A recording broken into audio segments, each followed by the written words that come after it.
이스라엘 사람들은 주님을 기다렸는데 왜 주님을 기다리면서 예수님을 경배하지 못했을까? 그들이 가지고 있는 그 메시아 그리스도의 그 상은 영광의 메시아였습니다.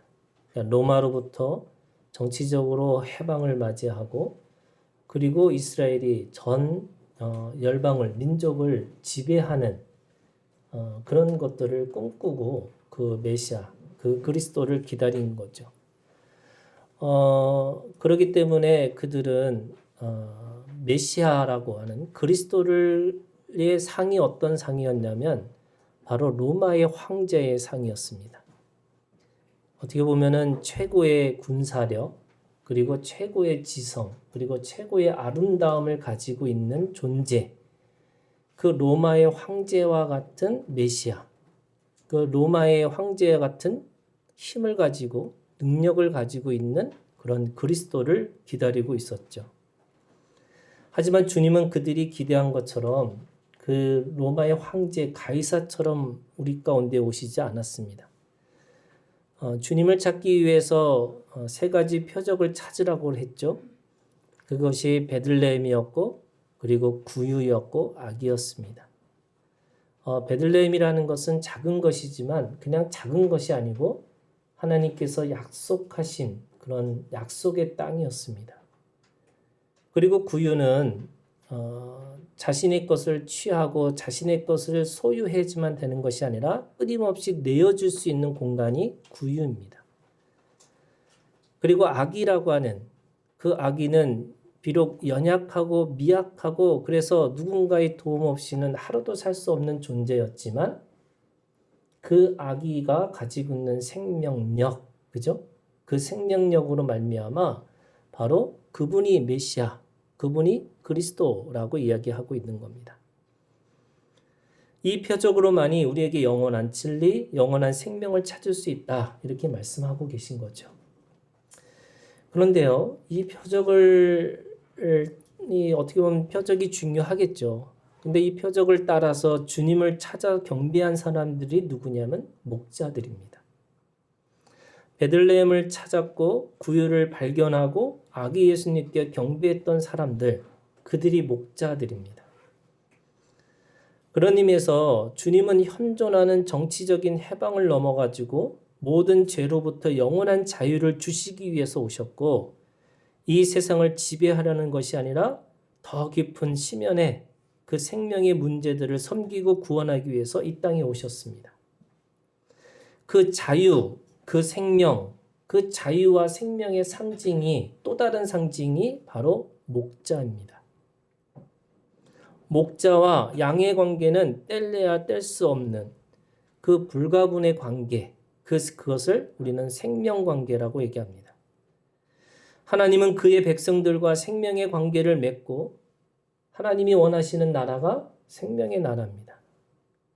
사랑의 나라죠. 하나님의 나라로 영원히 살게 하기 위해서 목자와 양의 관계로 우리 가운데 오셨다고 말씀하셨습니다. 하나님은 목자이시고 이스라엘은 양입니다. 야훼 로이라는 말씀이 있죠. 하나님은 나의 목자라는 말씀입니다. 이 로이는 먹이고 양육한다는 뜻입니다. 시편 23편 1절의 말씀이죠. 여호와는 나의 목자시니. 이스라엘의 믿음의 족장들은 모두가 목자 생활을 했습니다.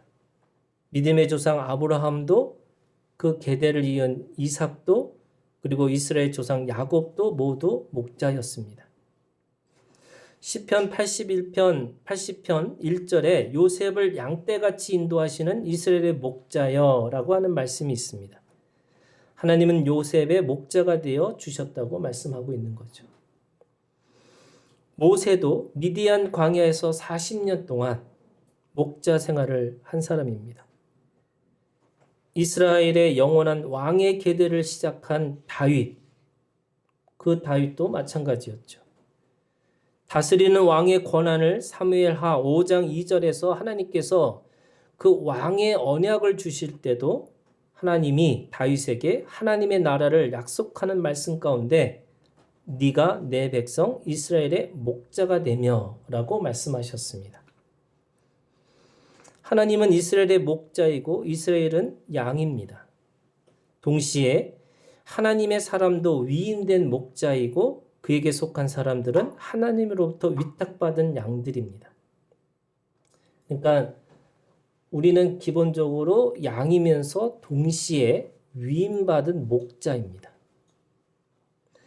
구약에 목자의 장이 있습니다. 그게 에스겔서 34장에 있는 말씀입니다. 하나님은 위임받은 이스라엘 목자들에게 정신 차리라고 심판의 말씀을 하십니다. 자기만 먹는 이스라엘 목자들은 화 있을진저. 목자가 없는 양떼를 향해 하나님은 내 양떼라고 말씀하고 있습니다. 이스라엘은 하나님의 소유, 하나님의 생명, 하나님의 양입니다. 그리고 반드시 하나님은 잃어버린 양들을 찾으시겠다고 약속하셨어요. 뿐만 아니라 굶주린 그 양들에게 하나님은 더 풍성하게 먹이고 치시겠다고 약속하십니다. 에스겔서 34장 16절 그 잃어버린 자를 내가 찾으며 쫓기는 자를 내가 돌아오게 하며 상한 자를 내가 싸매주며 병든 자를 내가 강하게 하려니와 살찐 자와 강한 자는 내게 없애고 정의대로 그를 먹이리라. 이게 말씀입니다. 신약의 장에서 특별히 목자의 장은 요한복음 10장입니다. 선한 목자는 양의 이름을 알고 부르죠. 그리고 그 양은 그 음성을 듣고 목자를 쫓아갑니다. 선한 목자는 자신의 생명을 걸고 양을 지키고 양에게 가장 좋은 꼴, 어떻게 보면 생명의 양식을 주고 더 풍성하게 그 생명을 풍성하게 합니다. 하지만 이익을 구하는 사꾼, 여기 사꾼이라는 것은 사기꾼이 아니라 돈을 받고 일하는 일꾼입니다. 이 사꾼은 이리와 늑대가 오면 도망을 가죠. 양을 위해서 목숨을 걸지 않습니다. 지금도 여전히 우리에 들지 않는 다른 양들이 있다고 말씀하시면서 그 양 무리의 한 목자가 되라고 우리를 부르셨다고 말씀하고 있습니다. 요한복음 21장에 배신한 베드로를 주님이 찾아오셨죠. 3번 부인한 베드로에게 3번 물으십니다. 너는 나를 사랑하냐고. 그 사랑하냐고 물으시면서 주님의 양을 맡기십니다. 내 양을 먹이고 치라고. 우리의 사명은 맡겨진 주님의 양에게 능력과 기적을 베푸는 것이 아니라 보여주는 것이 아니고 주님의 말씀을 가르치고 배우게 하는 일이라고 우리에게 말씀하고 있는 겁니다. 그 양을 먹이고 치는 과정이 말씀의 훈련이고 그래서 베드로에게 주님이 말씀하셨죠. 사람을 낚는 어부가 되게 하신다. 근데 사람을 낚는 어부라는 것은 결국 목자가 되게 하는 삶이었습니다. 주님은 우리의 목자이십니다. 우리는 주님의 양이고요. 여러분 이 말이 굉장히 쉬운 말인 것처럼 느껴지지만 결코 쉬운 일이 아닙니다. 왜냐하면 우리가 보고 들은 게 뭐냐면 이 양의 모습이 아니라 염소의 짓입니다. 그러니까 어떻게 보면은 양인데 염소의 탈을 쓰고 살아가는 우리들의 모습들이 있습니다. 그것은 엄밀히 따지면 우리의 몸의 연약함이라고 할 수 있습니다. 물론 양의 탈을 쓴 염소도 있죠. 모양은 그렇게 경건의 모양을 하고 있지만 경건의 능력이 없습니다.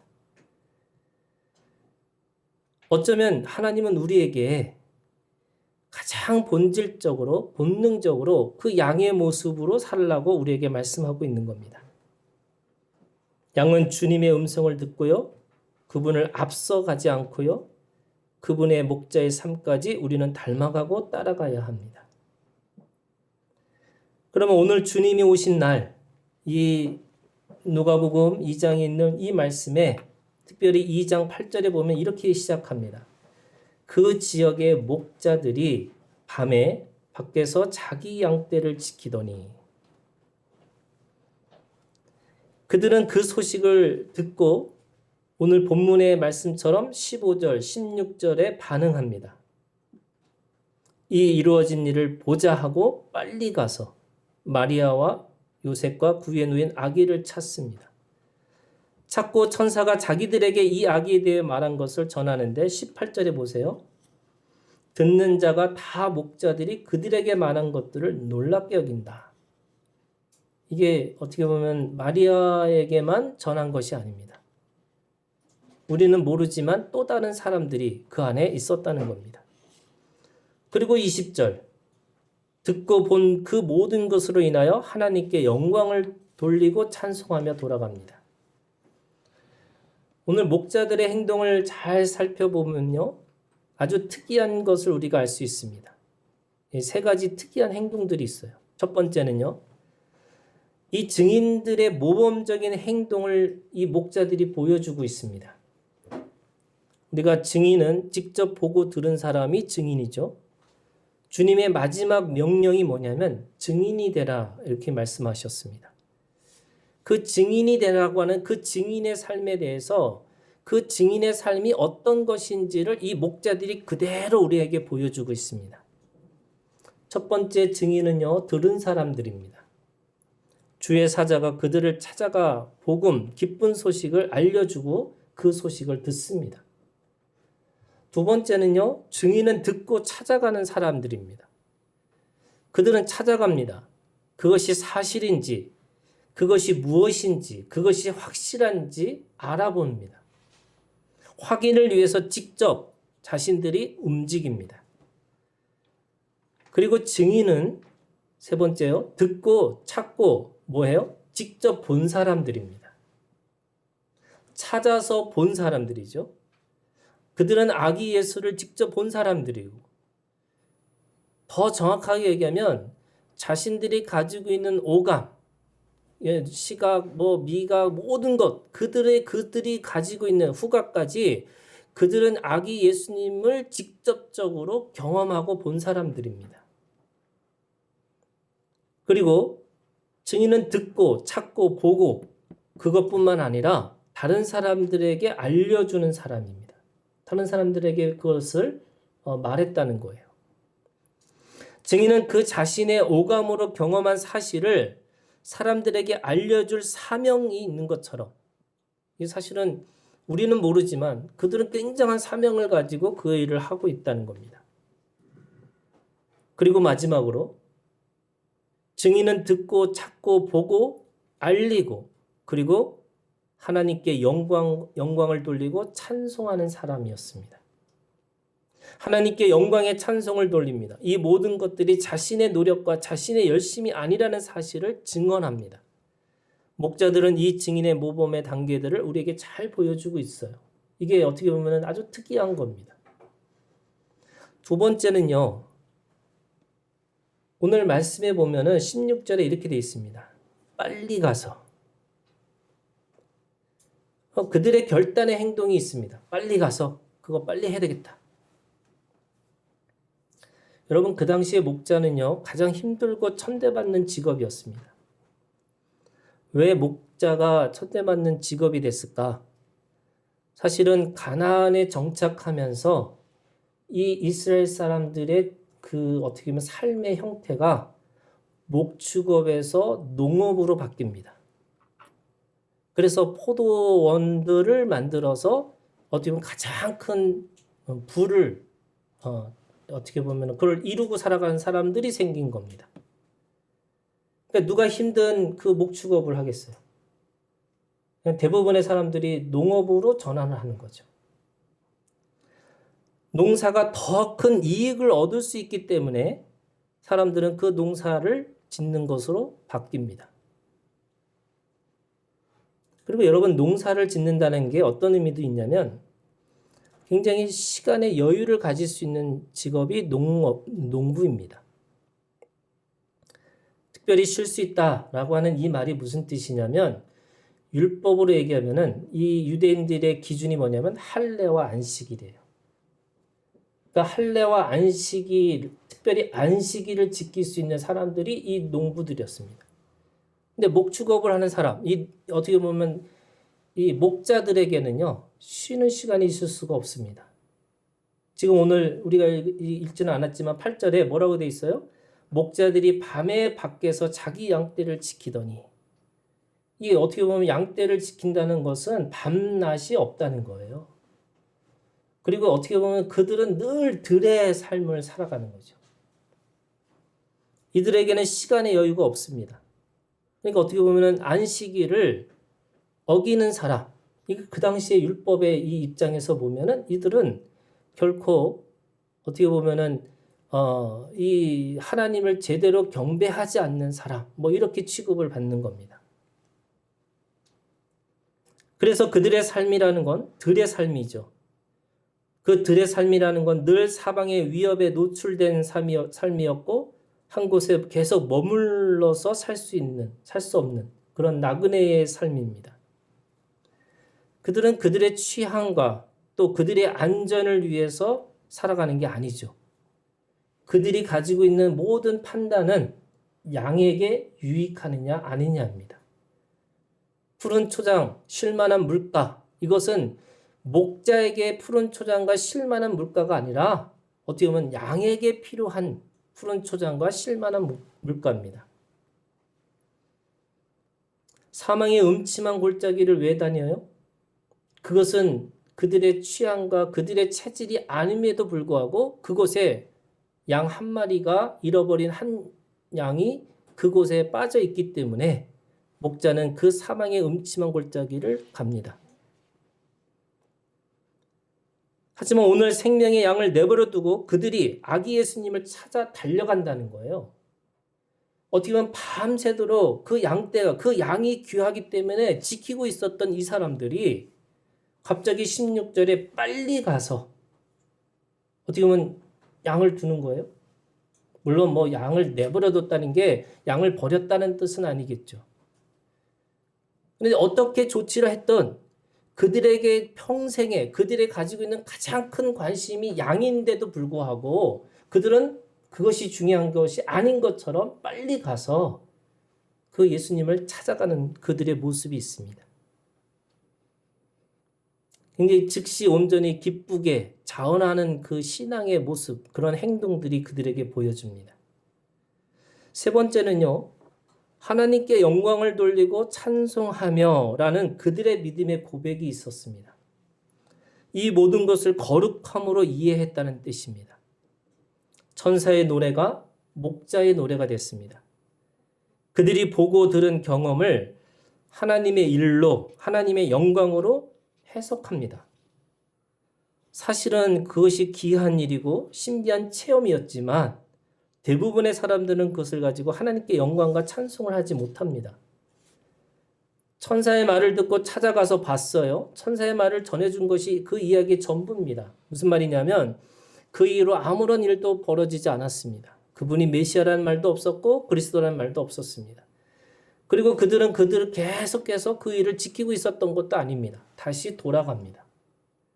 그럼에도 불구하고 그들은 그것이 하나님의 일이었다고, 하나님의 신비고 하나님의 기적이었다고, 그래서 하나님 앞에 영광을 돌리고 그리고 하나님을 찬양합니다. 이 굉장히 특이한 행동들이죠. 저는 여기에 목자들의 신앙이 있다고 믿습니다. 여러분 증인의 삶과 이 결단의 행동과 그리고 영광의 고백이 목자들의 신앙의 행동들이었다면 그러면 그 무엇이 그들을 그렇게 행동하게 했을까? 그 말씀이요. 오늘 우리가 읽은 예레미야 35장 1절에서 11절까지의 이 레갑 족속의 믿음입니다. 이게 레갑 족속의 믿음, 그것이 목자들의 신앙이었고 이 목자들의 행동을 그렇게 만들었다는 겁니다. 여러분 예레미야 35장의 이 말씀을 잘 보시면 오늘 하나님께서 예레미야에게 임하셔서 뭐라고 얘기하냐면 레갑 족속을 모으라는 거예요. 그리고 그들을 한 방에 다 모아두라는 거예요. 레갑 족속이 그렇게 많지 않았던 것 같아요.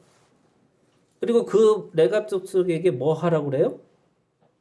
술을, 포도주와 그 포도주의 그 잔을 가지고 마실 수 있도록 한 방에 그들을 모아놓고 술을 대접하는 거예요. 그런데 그들은 마시지 않습니다. 특별히 왜 마시지 않느냐? 그들이 얘기하고 있어요. 뭐라고 얘기하면 6절에 예레미야 35장 6절에 그들이 이르되 우리는 포도주를 마시지 아니하겠노라. 레갑의 아들 우리 선조 요나답이 우리에게 명령하여 이르기를 너희와 너희 자손은 영원히 포도주를 마시지 말며 이렇게 되어 있습니다. 자신의 그 조상이 특별히 요나답이라는 그 선조가 하나님 앞에서 또 사람들 앞에서 약속했다는 거예요. 우리는 영원히 우리 민족은 우리 족속은 영원히 포도주를 마시지 않겠다고. 그래서 그 믿음을 가지고 자신들도 마시지 않겠다는 겁니다. 그 단호하며 6절과 8절과 10절 세 번이나 포도주를 거절합니다. 그 약속의 순종은 예레미야의 시대 유대 사람들의 불순종, 그러니까 그 당시에 사람들의 불순종이 얼마나 했는지를 하나님께서 이 예레미야에게 레갑의 족속들을 시험하면서 보여주신 거예요. 순종과 불순종이 어떤 것인지를 보여주신 거예요. 그래서 그걸로 인해서 한쪽은 복을 받고 한쪽은 저주를 받을 것이다 라고 하나님께서 말씀하세요. 이 레갑의 아들 요나답이 누굴까? 여기 보면 열왕기하 10장 15절을 보시면요. 이 열왕기하 10장 15절에 예후와 함께 북이스라엘을 재건한 사람이 바로 이 요나답이에요. 그 요나답이라고 하는 이름은 여기에서는 여호나답이라고 표현합니다. 그러니까 여호나답이라고 하는 사람이 요나답이에요. 근데 그 사람이 예후, 북이스라엘의 이 예후가 누구냐면 이 어떻게 보면 아합과 이세벨이 엄청난 이 북이스라엘을 우상으로 만들어 버리니까 그 우상을 쳐부신 사람이 예후 왕입니다. 반란을 일으켜서 어떻게 보면 우상을 그리고 이 바알과 아세라의 그 선지자들을 다 모아가지고 한 번에 죽이는 사람이 예후 왕입니다. 근데 이 예후가 그 개혁, 종교 개혁을 하면서 이 특별히 요나답에게 부탁을 한 거죠. 나를 도와달라고. 그래서 어떻게 보면 그 예후 왕과 함께 종교 개혁을 했던 사람이에요. 그런데 이 지금 북이스라엘의 예후의 그 시대와 오늘 이 예레미야 35장의 이 시대의 차이가 얼마나 되냐면 250년의 차이가 있습니다. 그 250년의 차이 속에서 지금 이 후손들은 계속 그 요나답이 가지고 있는 하나님 앞에 결단했던 그 약속들을 그대로 지키고 있다는 거예요. 그러면 여러분, 이 사람들이 도대체 어떤 사람들일까? 이 사람들은, 이 레갑의 후손들은요, 정확하게 얘기하면 이스라엘 사람들이 아닙니다. 민수기 10장 29절을 보면은 모세가 모세의 장인 미디아 사람 루엘의 아들 호밥에게 이르되 이렇게 돼 있어요. 근데 그 루엘 아들 호밥이 누구냐면 어떻게 보면 이 레갑의 족속의 시작입니다. 그러니까 엄밀히 따지면 이 레갑의 족속은 겐 족속으로 시작하는 거예요. 겐 족속이라는 게 뭐냐면 이 모세의 장인인 루엘이 속한 족속입니다. 그런데 그들이 모세의 부탁을 받아요. 뭐라고 부탁을 받았냐면 민수기 10장 29절을 보면 모세가 모세의 장인 미디안 사람 루의 아들 호밥에게 이르되 여호와께서 주마하신 곳으로 우리가 행진하나니 우리와 동행하자. 같이 가자는 거예요. 근데 왜 같이 가냐? 그들은 미디안 광야에서 살았기 때문에 광야 길을 너무나 잘 알고 있어요. 그래서 우리의 눈이 됐으면 좋겠다는 거예요. 우리의 눈이 돼가지고 그래서 너희들하고 우리하고 같이 동행하고 동행하면 가나안 땅에 들어갔을 때 너희들에게도 땅을 주겠다. 이렇게 약속한 겁니다. 이게 레갑 족속이에요. 이 레갑의 족속을 통해서 어떻게 보면 하나님께서 그들과 함께 이스라엘 백성들과 함께 어떻게 보면 동행하면서 살게 만든 족속입니다. 그런데 이 조상 요나답이 북이스라엘의 왕 예후와 함께 종교개혁을 했다고 했죠. 근데 종교개혁을 하면서 이게 미흡한 거예요. 자신이 보기에는 이게 너무나 이 종교개혁이 한쪽에서만 종교개혁이 일어나는 거예요.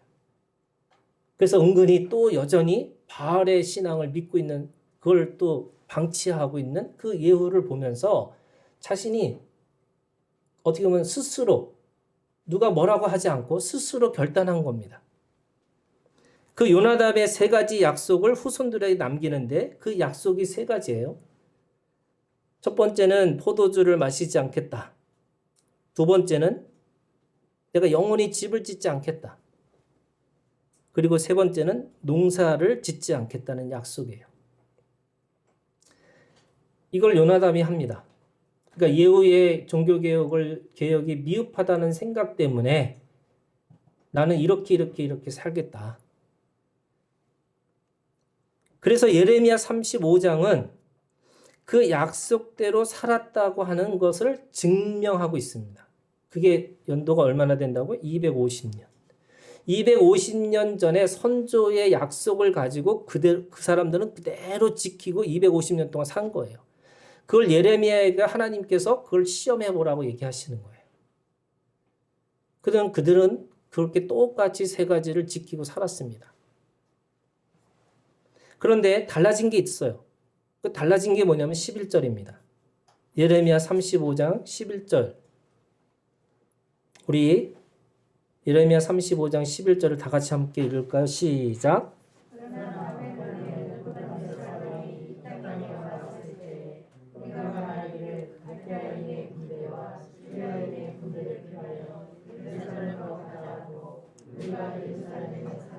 네. 이게 포로 생활을 사람들이 잡혀갔어요. 근데 다 잡혀갔는데 이들은 피했다 이런 건데 엄밀히 따지면 이들은 노예를 끌고 갈 수 없을 정도로 너무나 그냥 어떻게 보면 비천한 사람들입니다. 근데 이들에게 그 포로 생활 이후에 그들의 생활의 변화가 있었어요. 그 생활의 변화가 뭐예요? 예루살렘으로 그들의 근거지가 바뀌었다는 거예요. 그러니까 그들은 요나답의 3가지 이 약속을 가지고 살았는데 살면서 그들이 가지고 있는 어떻게 보면은 그들의 생활의 근거지가 어떻게 보면 늘 뭐죠? 푸른 초장과 실만한 물가라고 하는 그런 것에서 살았겠죠. 그런데 오늘 말씀해 보니까 그들이 예루살렘으로 옮겼다는 거예요. 그럼 예루살렘에 옮겼다는 게 도시 안에서 살았다는 거예요? 그건 아니겠죠. 왜냐하면 그들에게는 포도주 마시지 않고 집을 짓지 않고 농사 짓지 않겠다는 거예요. 그러면 이 예루살렘의 어떻게 보면 근방에서 여전히 그들은 목축업을 하고 살아가는 거죠. 그것이 어디냐면 바로 벤학게렘이라는 곳이에요. 느헤미야 3장 14절에 있는 말씀에 보면 분문은 벤학게렘 지방을 다스리는 레갑의 아들 말기야가 중수하여 문을 세우고 문짝을 달고 자물쇠와 빗장을 갖추었고 라고 하는 말씀이 있어요. 느헤미야가 누굽니까? 다시 그 포로 생활에서 다시 돌아와서 성을 건축하고 성전을 지었던 사람이잖아요. 그런데 그때 각각의 족속들한테 자기의 구역을 정해줘서 그것을 짓게 한 건데 특별히 이 느헤미야 3장 14절에 보니까 레갑의 아들 후손들이겠죠. 그 후손들에게 벤학게렘 지방을 다스리고 있는 그들에게 분문이라는 게 이게 어떻게 보면 이게 분이라는 게 똥이에요. 그러니까 똥을 이렇게 나를 수 있는 문을 증수할 수 있도록 그거를 만들 수 있도록 그들에게 맡겼다 이렇게 얘기합니다. 근데 벤학게렘이라는 것이 어디냐면 예루살렘과 베들레헴 사이에 있는 곳이에요. 정확하게 중간에 있습니다. 그러니까 어떻게 보면은 이 벤학게렘이라는 게 포도원인의 집이란 뜻인데 예루살렘과 베들레헴 사이의 중간 지점에서 이들은 뭐 하고 있어요? 장막 생활을 하는 곳이에요. 그들의 장막 생활을 이곳으로 옮겼다는 겁니다. 그리고 뿐만 아니라 이들에게 또 변화가 있어요. 예레미야 35장 우리가 읽었던 그 첫 번째 변화가 11절이라고 한다면 두 번째 변화가 19절에 있는 말씀입니다. 우리가 읽지 않았지만 여러분 19절에 우리 다 같이 19절 말씀 한번 읽을까요? 시작.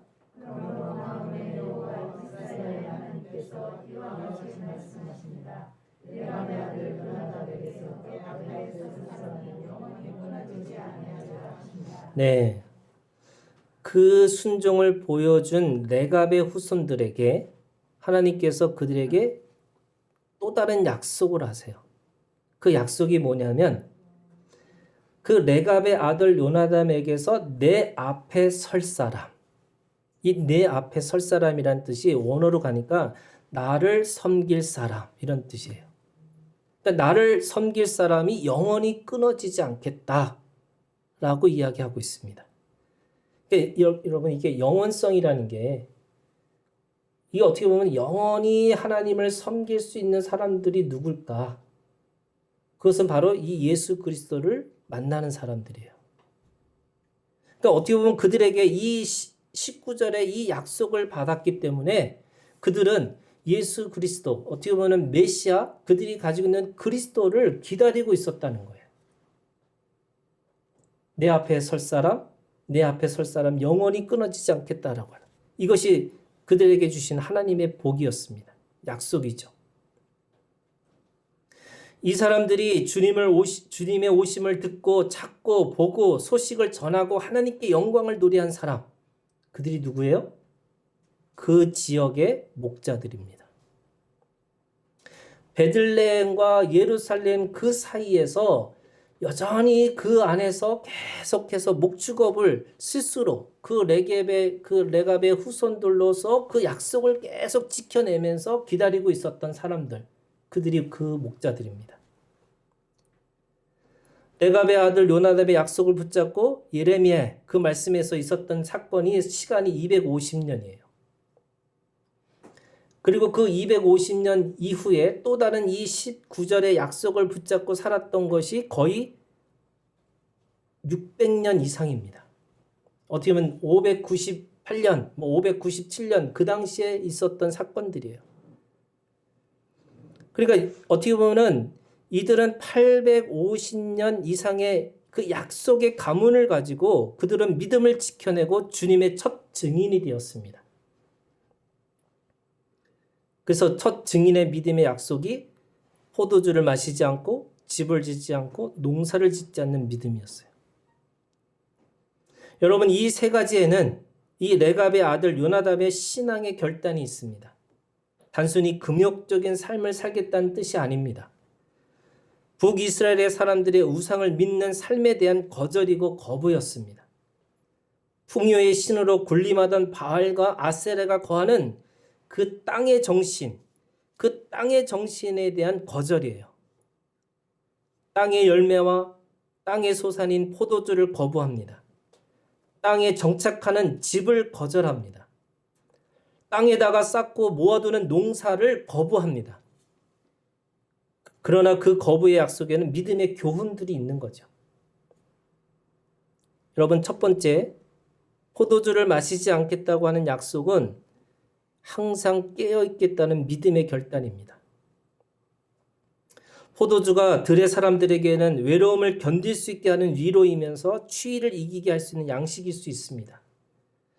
하지만 레갑의 후손들은 이 모든 것을 거부하고 거절합니다.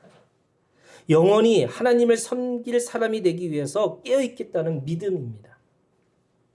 그래서 포도주를 마시지 않겠다고 하는 것은 세속의 정신에 물들지 않겠다는 믿음의 교훈이 있습니다. 비록 비천한 신분이에요. 근데 그들은 능력이 없어서 스스로 비천한 그 신분이 된 것이 아니고 그 약속대로 살기 위해서 영원한 약속을 지키고 그것을 믿고 살기 위해서 스스로 비천한 자리에 갔습니다. 그래서 영원한 약속을 믿고 하나님을 섬기기 위해서 스스로 그 자리를 욕망하지 않습니다. 반드시 주님을 기다리는 사람들에게 주님이 주는 물만 마시겠다는 믿음이 있습니다.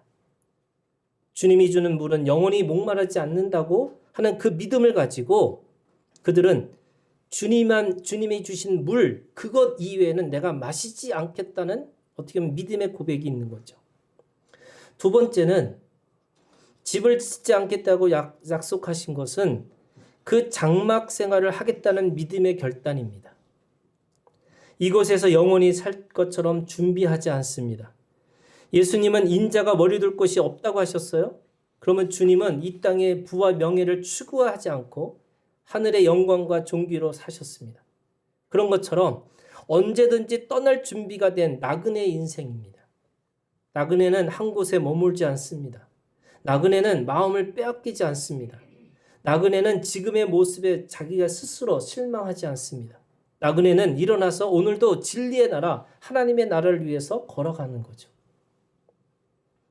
여러분, 이 사람이 짓는 이 사람의 집의 의미가 어떤 거냐면 고집과 회개하지 않는 마음입니다.